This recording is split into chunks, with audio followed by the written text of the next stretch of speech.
이번 시간에는 5강의 네 번째 강의 파일 보도록 하겠습니다. 그래서 자 우리가 5강을 벌써 네 번째 파일을 찍네요. 그래서 할 게 많다는 얘기죠. 근데 지금 여기 실려있는 작품들은요.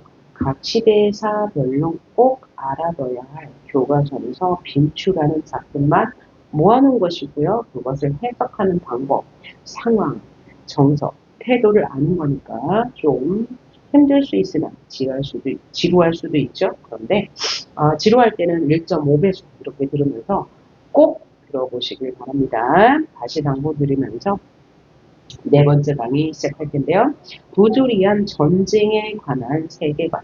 자, 그러면 부조리한 전쟁은 뭐예요? 6.25 전쟁을 말하는 거예요. 남북전쟁. 이 남북전쟁 시기를 시인들은 어떻게 시로 표현했는지 한번 볼까요? 박남수의 할머니 꽃씨를 받으시다 라는 시 한번 봅시다. 할머니 꽃씨를 받으신다. 방공호의. 자, 할머니가 꽃씨를 받고 있는데 꽃씨라는 것은 뭔가 앞에 그러니까 미래에 피어날 꽃을 대비하기 위한 거니까 꽃씨는 뭐해? 희망을 상징할 거고 또 긍정적인 시어죠. 방공호 위에 꽃씨를 받으신대요. 방공호는 뭐야? 적의 습격을 피하기 위해서 땅 속에 파놓은 굴을 말하는 거잖아요. 근데 그 땅 속에 파놓은 굴 위에 할머니가 꽃씨를 받고 있어요. 그러니까 꽃을 심으려고 갖고 있겠죠. 어쩌다 핀 채송화 꽃씨를 받으신다. 자, 어쩌다 채송화 꽃씨. 어쩌다 핀 채송화 꽃씨니까 이제 방공호라는 것을 통해서 현재는 전쟁 중임을 알 수 있는 6.25 전쟁. 채송화 꽃씨는 위험 속에서 핀 꽃을 말하겠죠. 호 안에는 아예 들어오시지도 않고 할머니는 호 밖에서 꽃씨를 받으신다. 말이 숫제 적어지신 할머니는 그저 노여우시다. 이 전쟁에 대한 분노가 되겠죠. 노엽다가 화나다라는 뜻이고.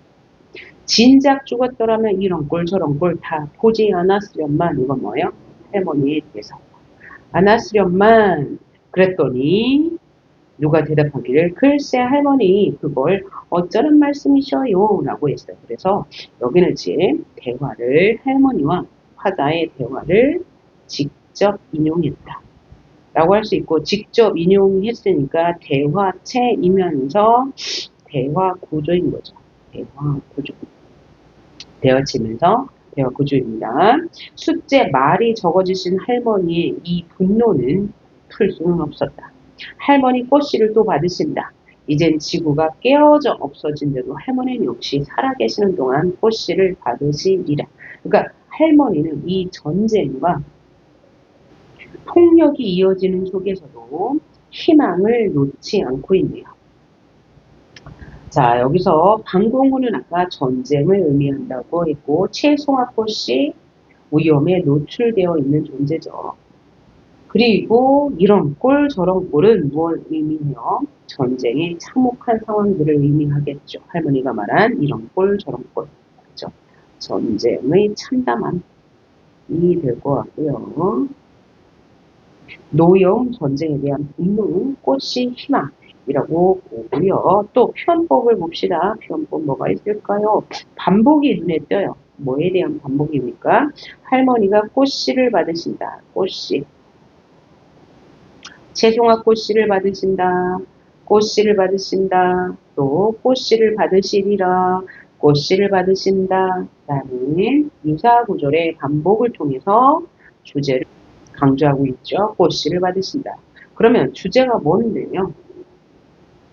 바로 생명의 소중함과 미래에 대한 희망이 되겠죠. 자, 그러면 할머니는, 꽃씨는 희망을 상징하겠고요. 방공호는 폭력을 상징하겠네요.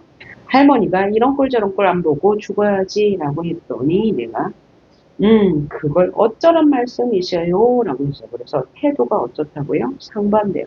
할머니는 이런 꼴 저런 꼴 보고 싶지 않고 죽고 싶다 라고 했어요. 그래서 이 전쟁에 대한 전쟁 종결에 대한 강한 의지라면 나는 그걸 어쩌라고요? 라면서 질문하고 있죠. 자, 그러면 이 시를 상황, 정서, 태도, 주제로 정리해 봅시다. 상황은 전쟁 중이죠. 전쟁 중에 할머니가 꽃씨, 즉 희망을 심고 있어요. 희망. 정서는 희망적이죠. 그죠? 할머니가 중심 대상이 될 거니까요. 그 다음에 태도는 태도가 희망적이고 정서는 이 폭력에 대한 불만, 그 다음에 노여, 폭력에 대한 분노가 되겠고, 그죠? 전쟁에 대한 분노, 태도는 희망적이고 의지적이에요. 내일도 꽃씨를, 그 작은 꽃씨를 심으시라 라고 했으니까, 따라서 주제는 뭐가 될까요? 주제. 생명의 소중함과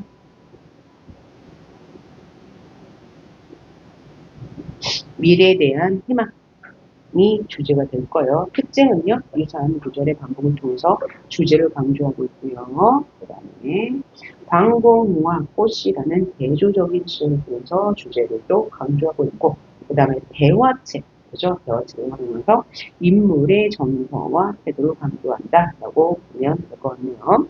두 번째 시 껍데기는 가라. 여러분 이거 중3 때 하시죠. 껍데기는 가라. 4월도 알맹이만 남고 껍데기는 가라니까 껍데기는 가야 할 부정의 대상, 남아야 할 4월과 알맹이는 긍정의 대상. 그 다음에 껍데기는 가라. 동학령 곰나루에 아우성만 남고, 그래서 아우성은 긍정이고 동학령 곰나루도 긍정이 되겠네요. 그래서 껍데기는 가라. 그러니까 동학령 곰나루의 그 숭고한 아우성, 정신이겠죠. 어떤 정신이나 가치가 될 거고, 껍데기는 허위, 이런 것들을 가라. 알맹이도 역시 아우성과 같은 긍정의 대상으로 4월도 역시 4.19 혁명 떠올리면 되죠. 동학 농민운동 떠올리는데요. 그래서 긍정적인 가치를 가요. 그리하여 다시 껍데기는 가라. 이곳에선 두 가슴과 그 곳까지 내놓은 아사달과 아사녀가 중립의 초래청 앞에서 부끄럼 빛나며 맞질한다. 그러니까 중립의 초래청이니까 이념을 초월한 공간이죠. 초월한 공간에서 맞절을 한다. 자, 껍데기는 가고 동학용 곰나루와 4월에 알맹이가 남으면 이념을 초월해서 우리는 남과 같이 화합할 것이다. 조화를 이룰 것이다. 그 다음에 이곳에선 아주 순수한 아사달 아사녀, 우리의 조상이죠. 그들이 화합할 것이다. 껍데기가 가면 한라에서 백두까지, 이건 뭐죠? 우리 조국 대유법.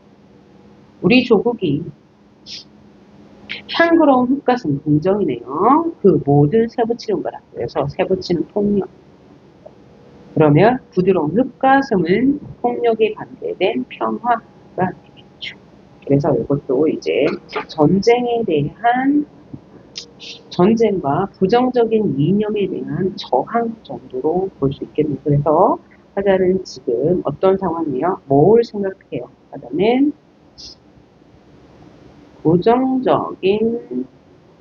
부정적인 거, 뭐, 세부치, 폭력이죠. 그 다음에 껍데기, 허위, 부정적인 거, 허위와 폭력을 생각하며 그것이 물러나기를 소망하고 있죠.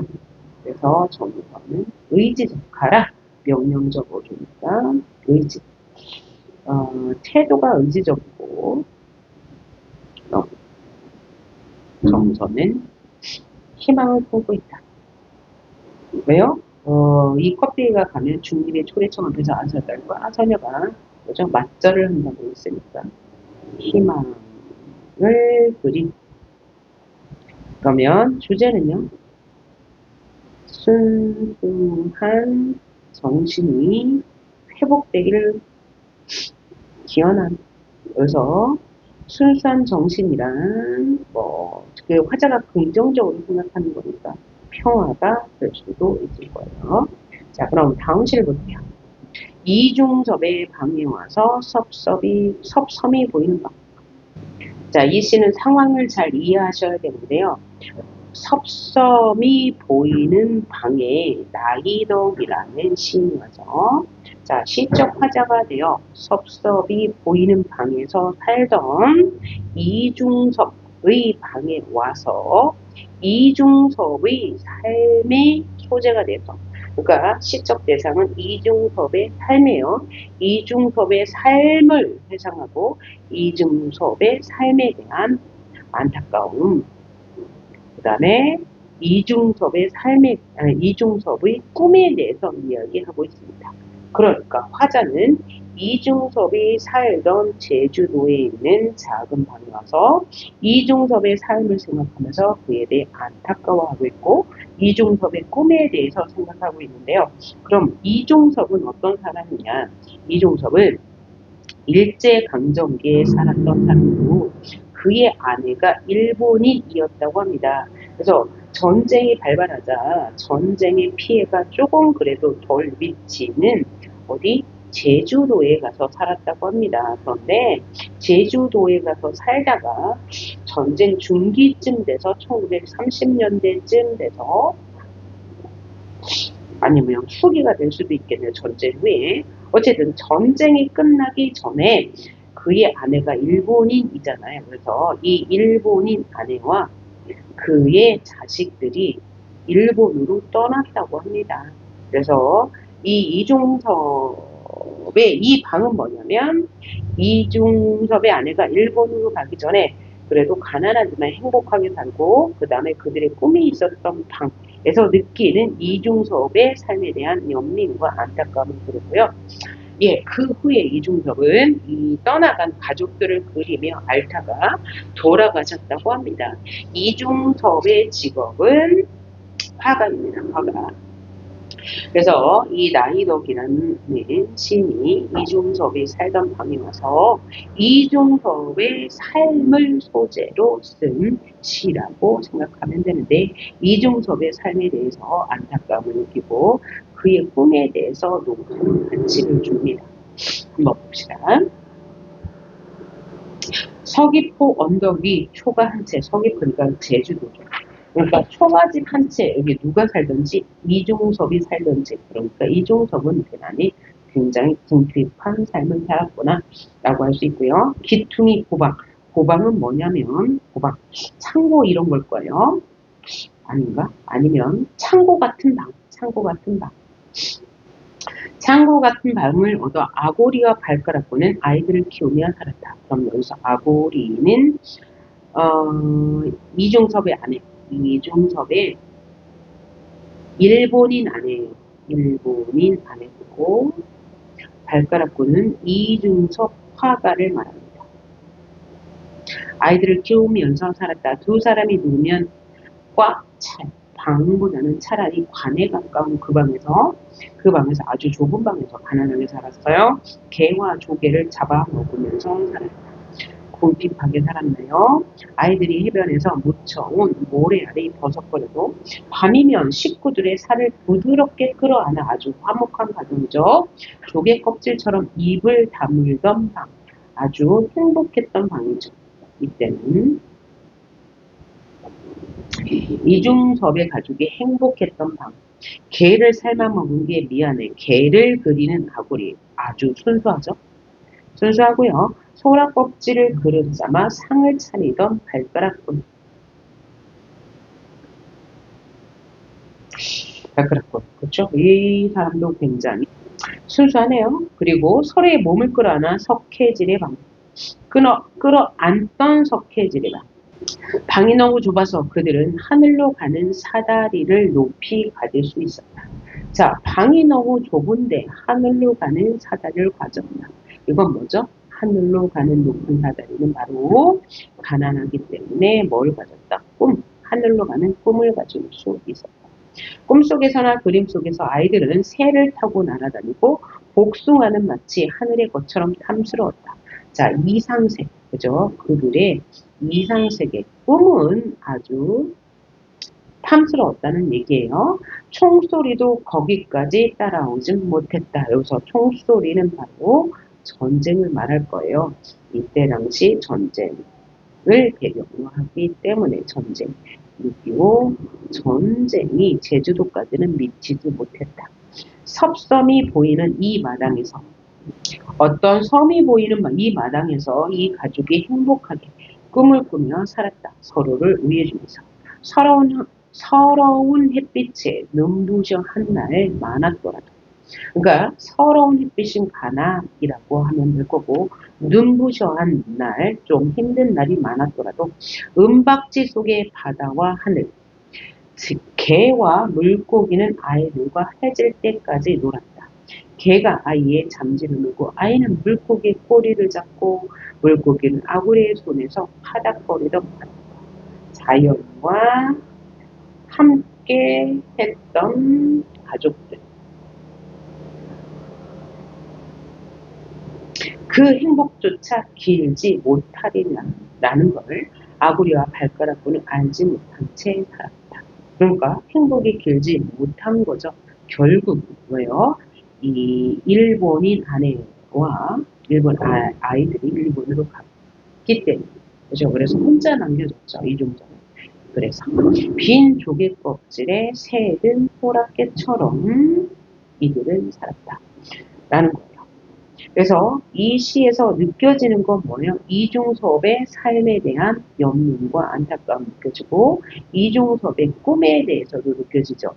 그래서 화자는 이중섭이 살던 방에 와서 그의 삶과 그림을 떠올렸어요. 정서는 이 이중섭에 대한 삶에 대한 안타까움이 드러나요. 어디에서 드러나나요?